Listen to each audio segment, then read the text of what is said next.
જેની સાધુ સુવાસે આ જગમાં શ્રીજી સ્વરૂપે દિશે, ધર્મ જ્ઞાન વૈરાગ્ય ભક્તિ મહિમા એક એકથી શ્રેષ્ઠ છે.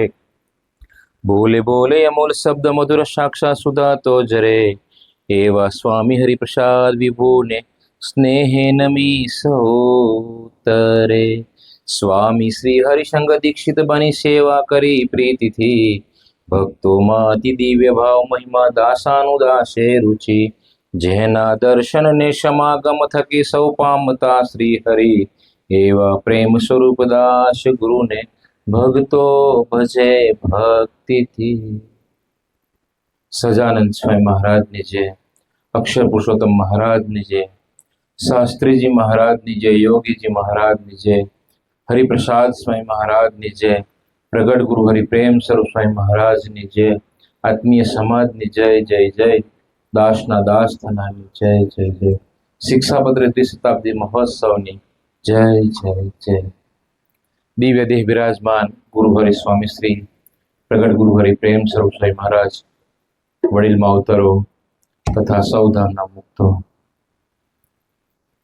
મને આવતા ગયા ગુરુવાર પહેલા જ એક મેહુલભાઈએ આપ્યું હતું એક ટોપિક બોલવા માટે કે વચન એ પ્રવૃત્તિ અને વચન એ નિવૃત્તિ. વચન એ પ્રવૃત્તિ એટલે રામાયણનો આપણે પ્રસંગનો વિચાર કરીએ. રામાયણની અંદર રઘુકુળ રીત સદા ચલી આવે, પ્રાણ જાય પણ વચન ના જાય. આ રઘુકુળ રીતની એક રીત છે.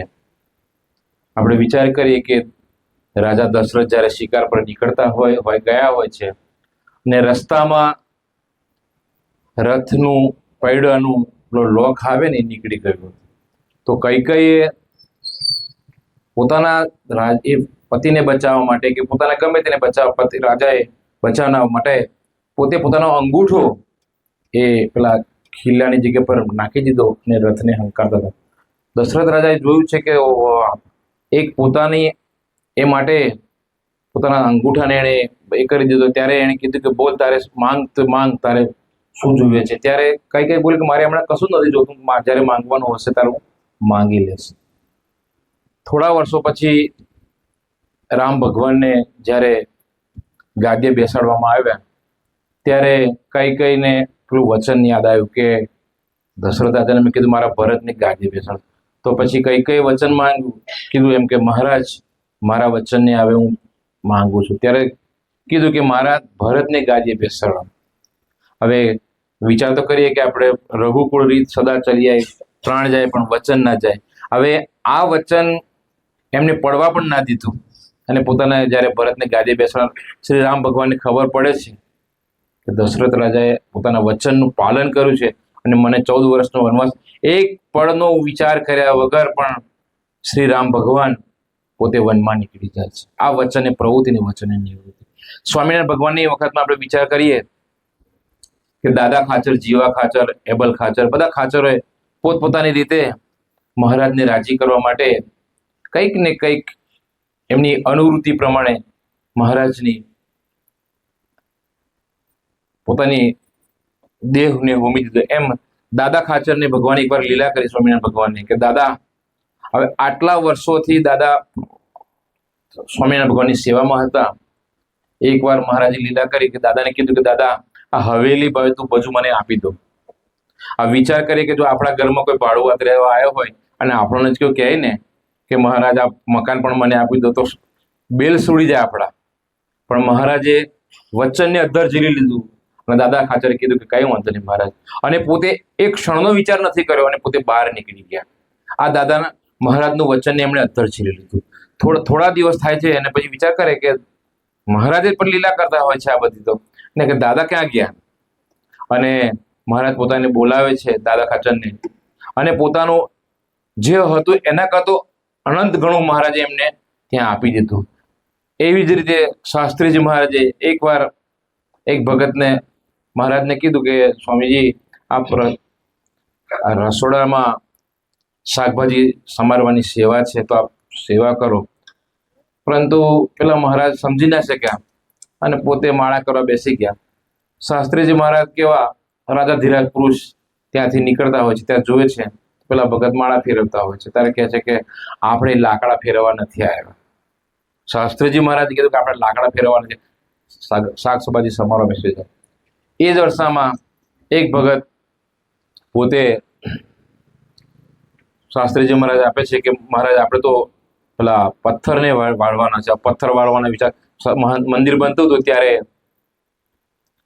એને આજ્ઞા કરી મહારાજે, પરંતુ પહેલા તો બેસી ગયા પોતાના વચને મહારાજની આજ્ઞા. પાછા એક સંતે કહો કે થોડુંક નેગેટિવ વસ્તુ નાખી કે આપણે તો સંત થયા, આપણે તો ખરેખર તો પુસ્તક વાંચવાનો હોય. માળા આપણે કોઈ સામેવાળો વ્યક્તિ આપણને પૂછે કે ભાઈ પ્રથમ 16 અઢાર, પ્રથમ 18, મધ્ય 28, 41 શું છે, તો આપણે શું એમને કહી શકીએ, શું સમજાઈ શકીએ?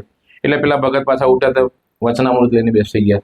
શાસ્ત્રીજી મહારાજ ત્યાંથી નીકળે છે, જુએ છે તો પેલા ભગત મહારાજ સ્વામીજી પુસ્તક લઈને બેઠેલા હતા. કે શાસ્ત્રીજી મહારાજ કે આપણે પુસ્તક નથી લેવાનું, પથરા વેણવા બેસી જાય, પથરા કાપવા બેસી જાય છે અને પોતે પણ શાસ્ત્રીજી મહારાજ સામે જ બેસાડી દે છે અને પથરા ઘસવાનું ચાલુ કરી દે. એ વચનને ઝીલી લીધું અને શાસ્ત્રીજી મહારાજ જયારે મંદિરનું પૂર્ણ કામ થઈ જાય અને પેલા ભગત સ્વામીજીને ખાલી માથા પર હાથ ફેરવે છે અને કહે છે કે જ્યાં તને જે પણ કીધું હતું એને આખું વચનામું સમજાઈ નાખ. આ વચન એ પ્રવૃત્તિ ને એના વચન એ નિવૃત્તિ. એમ ગુણાતીતાનંદ સ્વામીની વાત કરીએ તો ભગતજી મહારાજને એકવાર કીધું મહારાજ ગુણાતીતાનંદ સ્વામી કે ભગતજી, પ્રાયિકજી, આપણે કે ચૂનાની ભઠ્ઠી પાકી ગઈ છે, 100 પાવડા અને 100 કોદારા લઈને આવો. હવે પ્રાગજી ભગત તો લેવા માટે નીકળી જાય છે, પરંતુ મંદિરમાં તો 5-6 તગારા અને 5-6 પાવડા હતા. એટલે બીજા આપણા જેવા બધા ભગતો કે ના, પ્રાગજી તો કેવો માણસ છે, ખબર છે કે મંદિરમાં કશું છે નહીં, એને પાછા 100 પાવડા અને 100 તગારા કઈથી લાવશે. બીજા દિવસે સવારમાં ગુણાતીતાનંદ સ્વામીને પ્રાગજી ભગતને કહે, ભગત તગારા અને પાવડા લઈ આવ્યા? તો કે હા મહારાજ, હું લઈ આવ્યો. તો પેલા ઘણા લોકો કહે છે કે ચેલો એવો અને ગુરુ એવો, પરંતુ સ્વામીજીનું વચન હતું ને, ગુણાતીતાનંદ સ્વામીનું વચન હતું કે મારે લાવવા છે, તો એ ગમે તે રીતે પણ લઈ આવ્યા અને એ કામને પૂર્ણ કરે છે.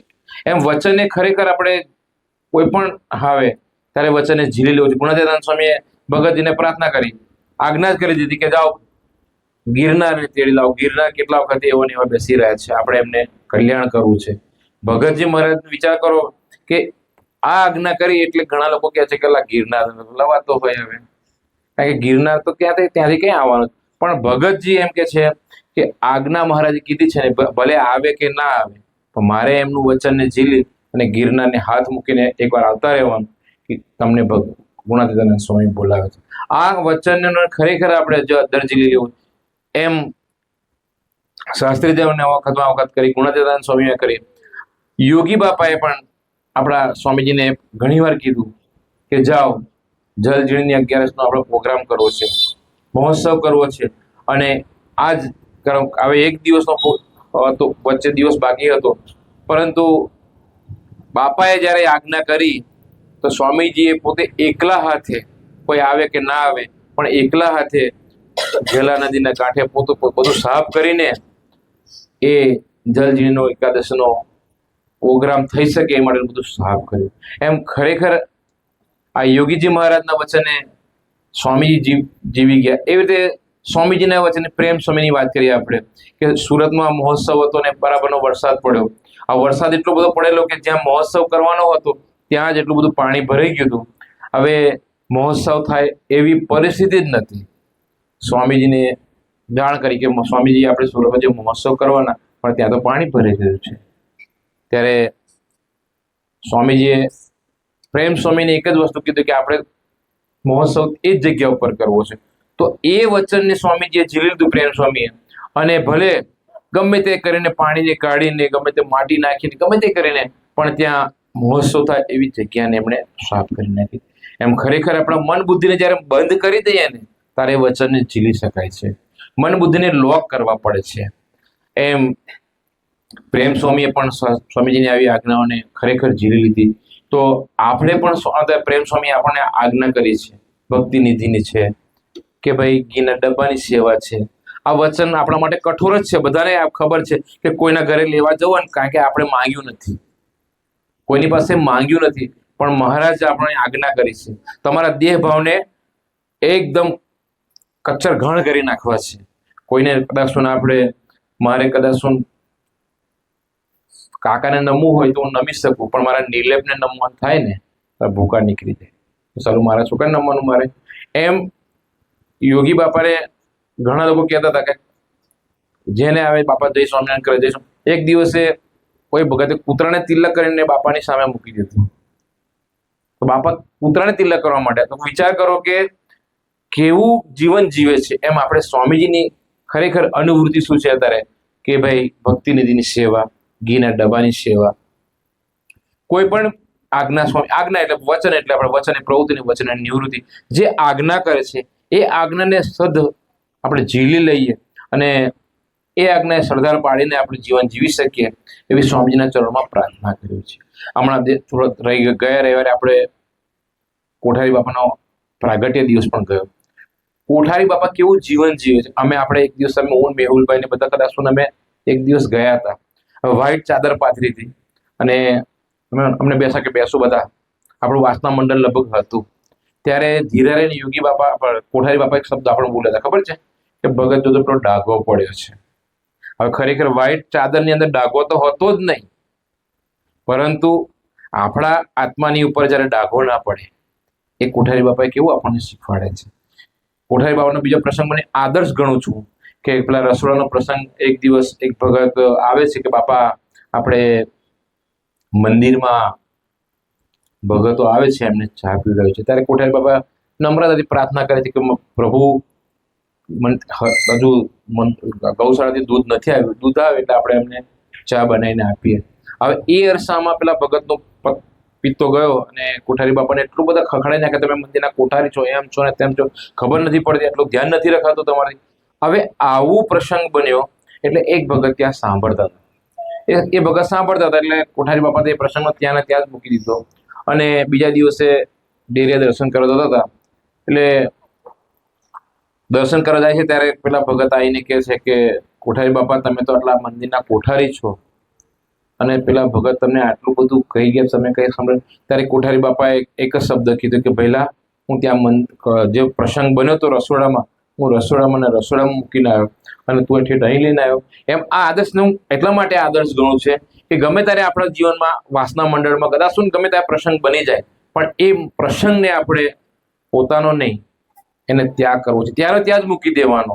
તો નવનીતભાઈએ એક વચને ઝીલી લીધું હતું કે જે સુરતનો મહોત્સવ હતો ને ત્યારે મસાલ લઈને ઊંધા પગે, સીધા પગે નહીં, ઊંધા પગે દોડવાનું હતું, આમ પાછળના ભાગે દોડવાનું હતું. હવે જે ભગત જે દોડવાના હતા એ ભગત આવ્યા જ નહીં.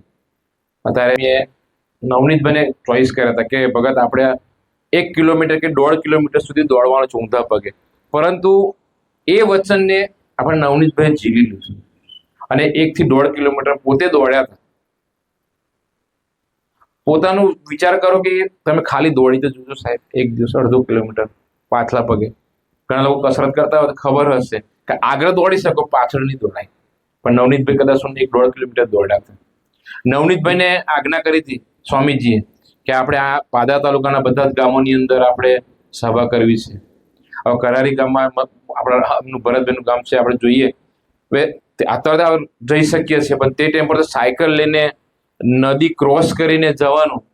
પણ નવનીતભાઈને પોતે મહેશભાઈ કરારીએ આપણને આ પ્રસંગ કીધો હતો કે જ્યારે નવનીતભાઈ એક સભા કરવા આવે તો પોતે જાતે ફીસ કાઢી નાખતો.